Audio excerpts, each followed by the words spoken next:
This is a Rogue Media Network podcast.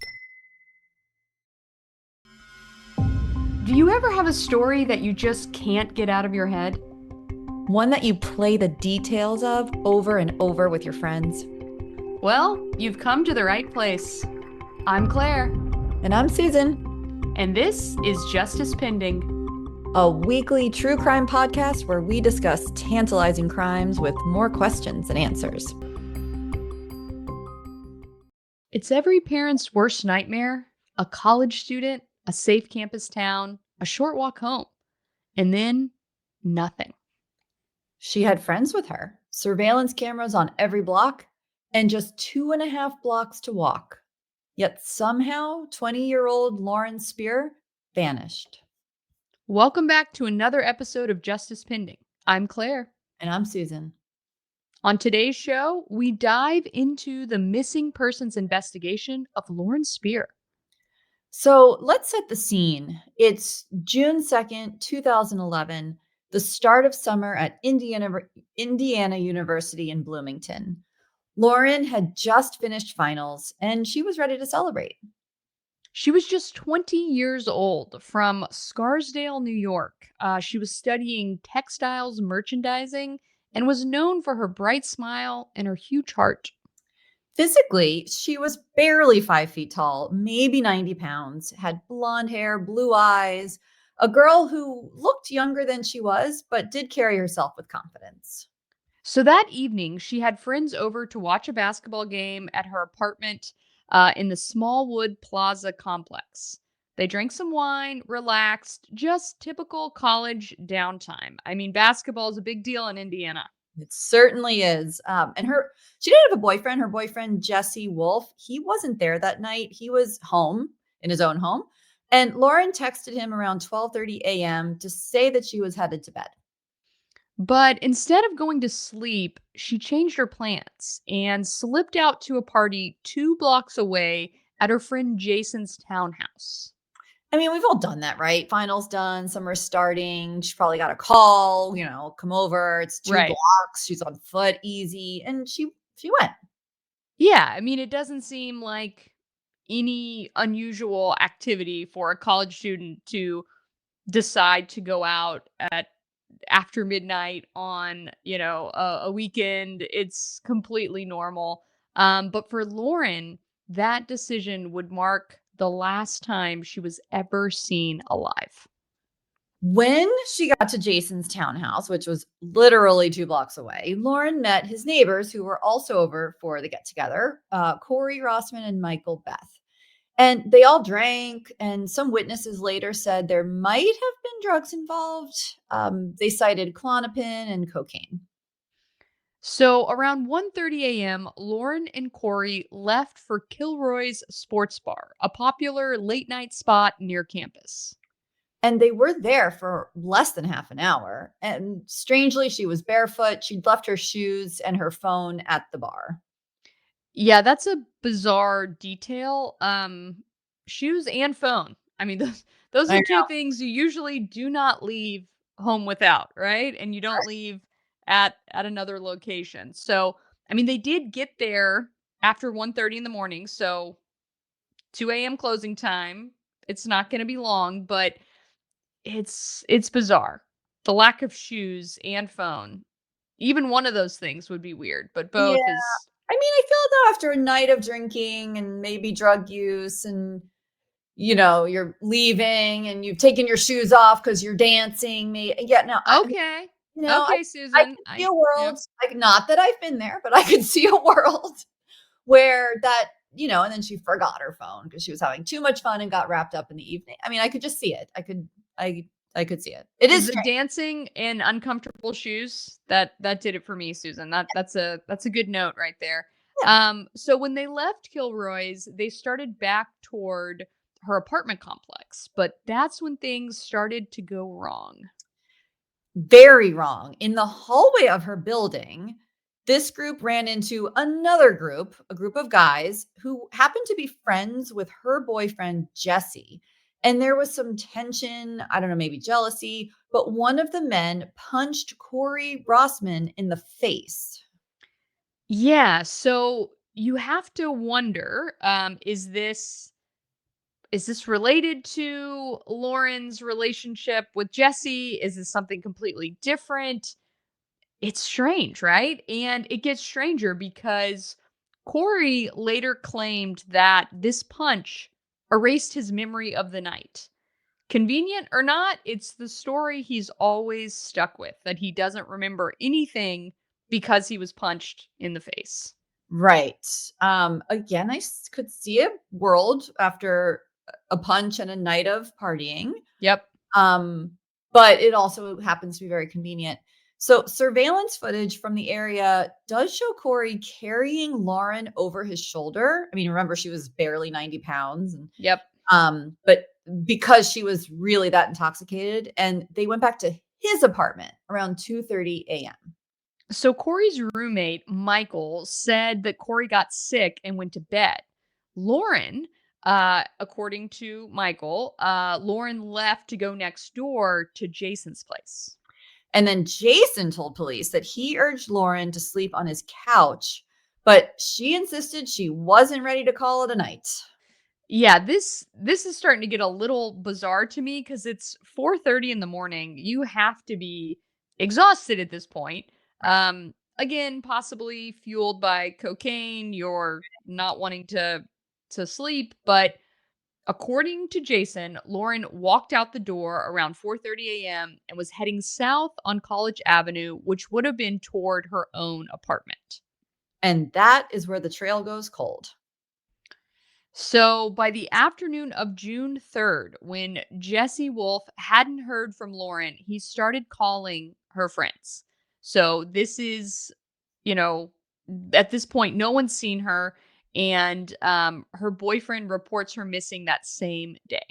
And police, to their credit, do respond quickly. They search her apartment, local lakes, wooded areas, dumpsters, and for weeks, volunteers comb through Bloomington, like hundreds of them. Yeah, so there was surveillance video from multiple streets and buildings. People felt like they had like information to go on. They knew the area where she disappeared from. You can watch Lauren moving around campus that night, clear as day, until 4:30 a.m. when she simply vanishes from the camera view. That is just so haunting. And the case did draw national attention even because it reminded people of Natalie Holloway. Remember that Yep. case? And Maura Murray, who we need to talk about. Two young women that had gone missing without explanation. Yes, and we will talk about Mara Murray here in a future episode because we realize we've never discussed this uh, extremely twisted, bizarre, fascinating missing persons case that dominates so many conversations when you talk about the unsolved story you wish you could solve, right? Right. That's right. But back to Lauren. So Lauren's parents flew in from New York and they never left. They stayed in Indiana, joining searches, handing out flyers, and speaking to every media outlet that would listen to them. And weeks turned into months and still nothing. So let's talk about some of the questions that are still out there and some suspicions. From Mhm. the start, investigators focused on the people Lauren had been with that night. And it was not a short list, right? Right. She had been with a group of people. And it's Corey Rossman, Michael Beth, Jason Rosenbaum, who, that's the one whose first Convenient. party she was invited to just 2 blocks away, and her boyfriend, Jesse Wolf. Yeah, all four hired lawyers pretty quickly. Yep. None have ever been charged, but police have still called them persons of interest. I mean, they're the last people that she's Yeah. known to have interacted with, and they had some relationship with her, some very small, some larger, but you have to start in a missing persons investigation in any crime, you start with the victim and then you draw circles out. And it makes sense that these four guys would be of interest to law enforcement. It doesn't mean they did anything wrong, but it means that they need to be interviewed. That's right.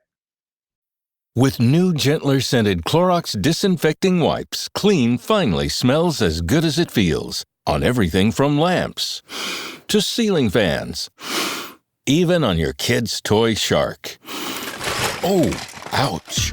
Clorox disinfecting wipes. Now available in crisp lemon. Find it on Amazon. Clorox. Clean feels good. Thursday Night Football is on, and it's only on Prime Video. That is unbelievable. This week, the Bills stampede into Houston to meet the Texans in a showdown under the lights. Are you kidding me with this catch? Coverage begins at 7 p.m. Eastern with football's best party. TNF Tonight, presented by Verizon. Not a Prime member? Not a problem. Simply sign up for a 30-day free trial. It's the Bills and the Texans, Thursday at 7 p.m. Eastern, only on Prime Video. Restrictions apply. See Amazon.com/Amazon Prime for details.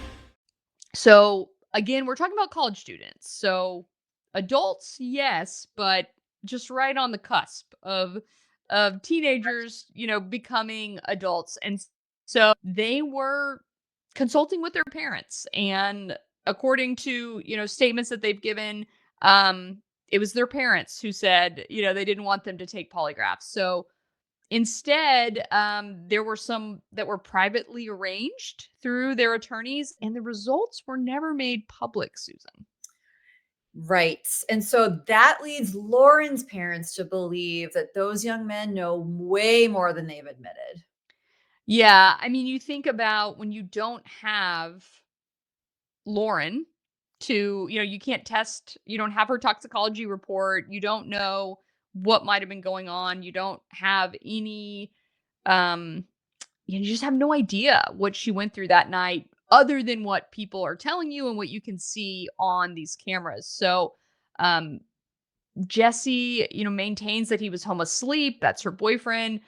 Police say they could neither confirm nor disprove his alibi. And he wasn't part of that group that showed up at her apartment in the hall. Right. So that's interesting. But really, I mean, what happened? So there are few possibilities that the investigators have chased. Yeah, so let's go through some of the theories. The first one is foul play by someone that Lauren knew. That the men she trusted that night might have hurt her, either intentionally or by accident, and then covered it up. Right. The second, an accidental overdose. So Lauren had a known heart condition, and mixing alcohol and drugs actually could have very easily killed her suddenly. And if that happened in one of those apartments, their panic could really explain the silence. Yeah, but what did they do with her body? It's No, and then just call 911 at that point. Yeah. I mean, and you look at accidental overdoses, they happen. It's tragic, but the bodies are usually found, right? We know either they're at the location and eventually someone calls 911 because the better angels prevail and they realize that's what you have to do, or they'll dump the body somewhere. And the body is found, in an alley. It's found by some bystander. It's found by a cop on the beat, right? But no one has ever seen Lauren Spierer since she disappeared. Right. And correct me if I'm wrong, but isn't an overdose pretty instant? But we have her walking after that, leaving. Right. So, it'd be this 4:30 a.m. situation, right? Yeah. She goes again back to someone's house or to another. No bars are open at that point. So it would have to be a house party. But yeah, it really doesn't make sense. None of it does, right? And so speaking of things that don't really make sense, there's the stranger abduction theory. You can never rule it out. If you haven't found the person and the case is unsolved, you can't rule out stranger danger. That's and the fact that she is very petite, they said she was 4'10" and less than 100 pounds, barefoot, right? And visibly intoxicated. She would have been an easy target if someone's looking for that crime of opportunity. It's so rare. It's the least common way for women to end up dead, right? Is by a stranger. It's usually someone that you know. But again, it's a possibility. And it was kind of backed up because there was a sex offender later convicted of killing another Indiana student, Hannah Wilson, in 2015. But police say they found no link. I'm not sure how they wouldn't have found a link, but they Right. I mean, sometimes they're able to see that this person was like, elsewhere. Yeah. yeah, they through either receipts or surveillance footage, or a lot of times these people will be locked up in some other town. Right. Usually the best way to tell that they did not commit a crime is if they're behind bars for something else at the time of the disappearance. But um it's just they haven't publicly stated why they don't believe that there's a link, but that is their official position. So people have sent in tips about this case, as people do, and they usually center around the fact that she overdosed and her body was hidden. But nothing has come of that theory. I mean, I guess you start thinking, did they dig a hole, bury the body? It's hard to dig a hole, Susan. It is a lot of work. The ground in Indiana in the spring is probably still going to be pretty hard. I have a hard time believing that that she would have been, buried somewhere, just because physically very difficult. You're talking about a group of intoxicated people. Right. They're probably not going to be able to hide a body that well. And she So walks alone at 4:30. You don't see people chasing after her, tracking her down. It's, right, right, but she goes around the corner, so we don't know what might have been true. waiting. So, yeah, Yep. Her mother, her family's not giving up, but yeah, she did say perhaps it was a terrible accident and that she could deal with that, but what she can't deal with is what she doesn't know, which is yeah. really the sentiment echoed by every missing person's family. Yeah, so here we are in 2025, and we're now coming up on 14 years Yeah. since she's been missing. Her parents wrote on Facebook about the exhaustion of not knowing, right? Yeah, they, again, echoing every single missing person's family out there. It's this incessant state of not knowing is exhausting. Knowing that there is not a single piece of evidence is exhausting, and that's the right word for it. Yeah. They believe that someone out there still carries the truth, and that someday a crisis of conscience will break the silence.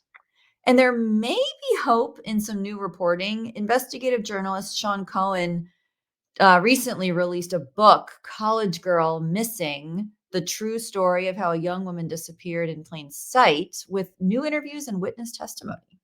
Yeah, I mean, props to the journalist, right? For getting out there, doing his own investigation, interviewing people, getting new statements. That's the kind of work that can really make a difference in these cases, because the police have a continual stream of new cases coming across their desk. And so Got to a lot keep of it. times it is, one dedicated journalist who is going to make this their primary focus, and they can really dig into this one case. And yeah, you really hope that something shakes loose and they get new information. I mean, if we're talking about a murder, if we're talking about something where somebody knows where her body is, then the idea of conducting this new investigation and doing a new round of interviews, a lot of time has passed. Maybe someone is, no longer feeling um like they can keep this secret anymore, Susan.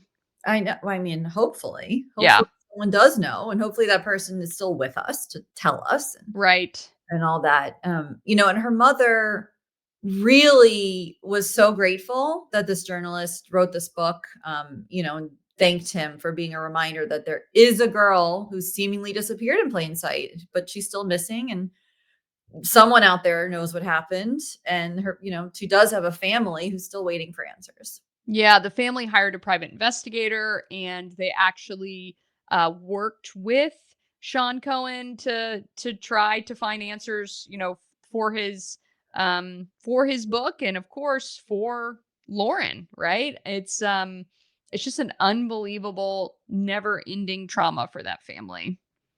Yeah, it's terrible.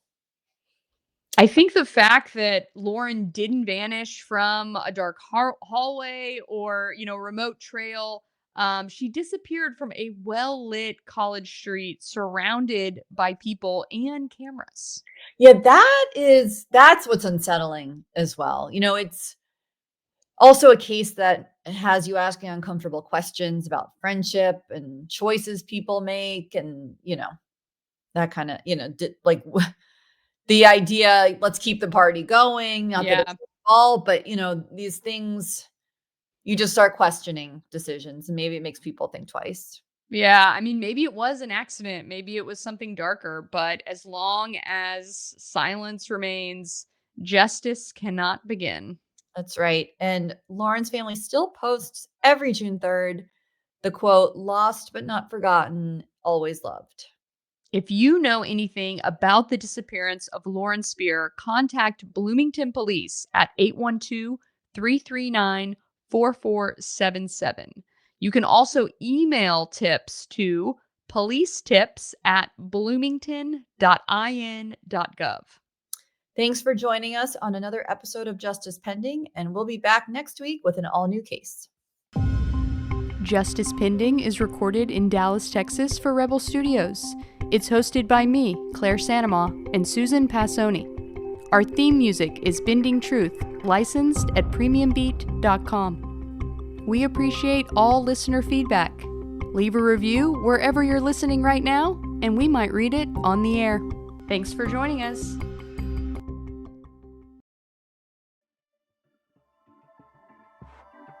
This has been a Rogue Media Network production.